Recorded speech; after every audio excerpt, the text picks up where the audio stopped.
चैत में लइकन के मन होला बाबू, एक बार मिलबू तो कहबू कि आऊ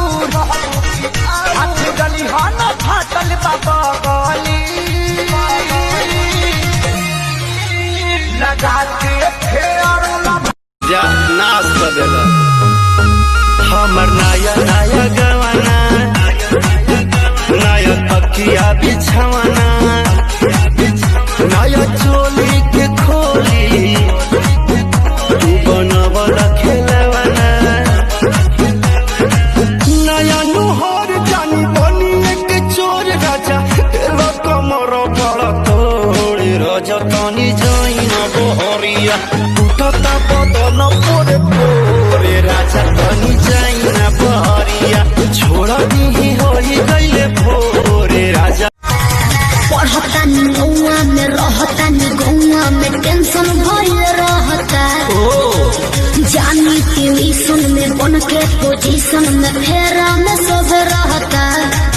बानी काचे अभी हम न जानो जानो देख डरे लगी हो कि ढोढ़ी में पानी तोहरा लागी हो जानू बुझी हो जवानी तोहार चढ़े लागी हो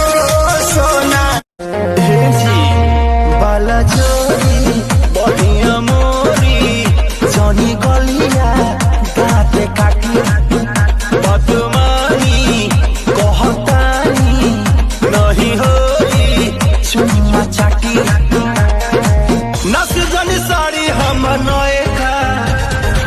नसी जनी साड़ी हम नएगा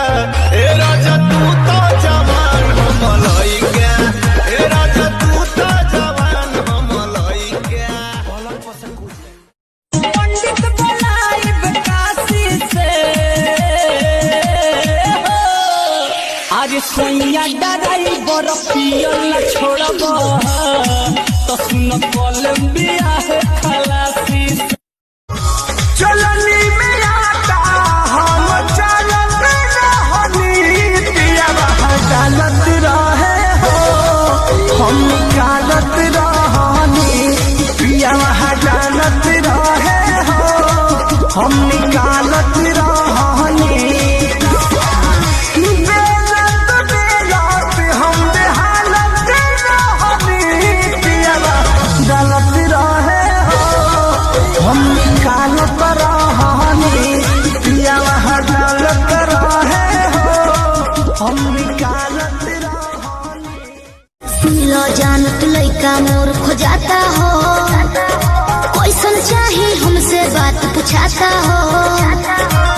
का जाने कैसन मिली मोर बर घर तू ही बतावो ना करी हम का जाने कैसन मिली मोर बर घर तू ही बतावो ना करी हम